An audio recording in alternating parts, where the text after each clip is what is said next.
ఏపీలో వైసీపీ ప్రభుత్వంలో మద్యం కుంభకోణంపై దర్యాప్తును వేగవంతం చేశారు. లిక్కర్ స్కామ్ విచారణను పూర్తి చేసేందుకు సిట్ అధికారులు ఎక్సైజ్, విజిలెన్స్ అధికారుల సహాయాన్ని తీసుకుంటున్నారు. మరోవైపు వైసీపీ ప్రభుత్వ లిక్కర్ స్కామ్పై విచారణ జరిపించాలని లోక్సభలో బీజేపీ ఎంపీ సీఎం రమేష్ కోరారు.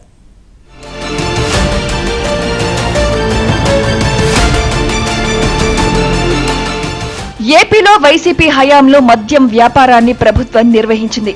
ఇందులో భాగంగా బహుళజాతి కంపెనీల బ్రాండ్ల మద్యం సరఫరాను తగ్గించి రాష్ట్రంలో ఉండే డిస్టిలరీల ద్వారా మద్యం తయారు చేయించి ప్రభుత్వ లిక్కర్ షాపులకు సరఫరా చేశారు. అయితే మద్యం సరఫరా చేసే డిస్టిలరీల నుంచి కమిషన్లు దండుకున్నారని ఆరోపణలు వచ్చాయి. ఈ నేపథ్యంలో ప్రభుత్వంలోని పెద్దలకు కమిషన్లు ఇవ్వాలంటే తమకు మద్యం ధరలు పెంచాలని డిస్టిలరీల యజమానులు షరతు పెట్టడంతో ప్రభుత్వం ధరలు పెంచుకునేందుకు అనుమతించింది. మద్యపానాన్ని తగ్గించేందుకు ధరలు పెంచామని అప్పట్లో వైసీపీ ప్రభుత్వం కలరింగిచ్చింది.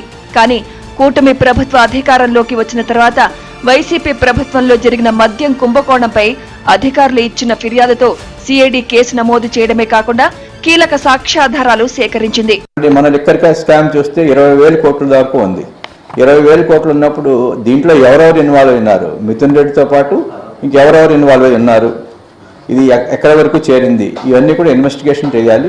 నేను ఇవాళ పార్లమెంట్లో ప్రస్తావించింది కూడా సెంట్రల్ ఏజెన్సీస్తో ఈ ఇన్వెస్టిగేషన్ జరగాలి అన్నది నేను ప్రస్తావించాను. ఆల్రెడీ ఎంక్వైరీ జరుగుతుంది. ఎంక్వైరీలో అన్నీ తేలుతాయి.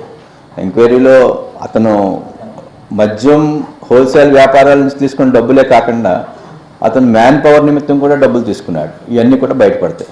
కేసు దర్యాప్తులో ఆశించిన పురోగతి లేదని గుర్తించిన ప్రభుత్వం దర్యాప్తును పూర్తి చేసేందుకు సిట్ ను నియమించింది. సిట్ అధిపతిగా విజయవాడ సిపి రాజశేఖర్ బాబు ఆధ్వర్యంలో పోలీస్, ఎక్సైజ్, విజిలెన్స్, ఎన్ఫోర్స్మెంట్ అధికారులతో ప్రత్యేక బృందాలను నియమించారు. మంగళవారం నాడు ప్రత్యేక బృందాలకు టాస్కులను అప్పగించారు.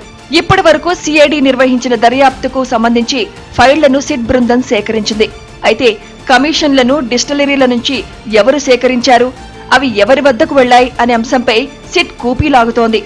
సిట్కు ఎవరినైనా అదుపులోకి తీసుకుని విచారించే అవకాశం ఉందని, అలాగే కేసు నమోదు చేసి అరెస్టులు చేసే చట్టబద్ధత కూడా సిట్కు ప్రభుత్వం కల్పించింది. దీంతో త్వరలో కొంతమందిని అదుపులోకి తీసుకుని విచారించి ఆ తర్వాత అరెస్టు చేసే అవకాశం ఉంది.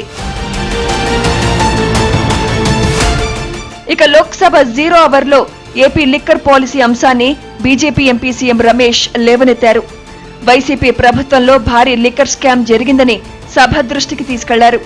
ఢిల్లీ లిక్కర్ స్కామ్ తో పోలిస్తే జగన్ లిక్కర్ కుంభకోణం 10 రెట్లు పెద్దదని ఆరోపించారు. వైసీపీ పాలనలో 1,00,000 కోట్లకు పైగా అమ్మకాలు జరిగాయని, ఒక్కటి కూడా డిజిటల్ లావాదేవీలు జరగనివ్వలేదన్నారు. లిక్కర్ స్కామ్ పై విచారణ చేయాలని ఎంపీ సీఎం రమేష్ డిమాండ్ చేశారు. 2019-24 liquor policy has been changed, sir. Liquor policy has been changed the private shops to government shops. In total 5 years, 1 lakh crore rupees sales has been happened.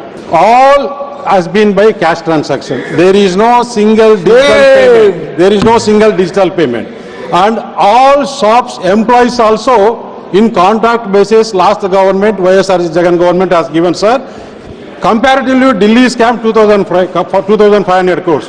In Andhra Pradesh, 30,000 crores, 10 times bigger scam.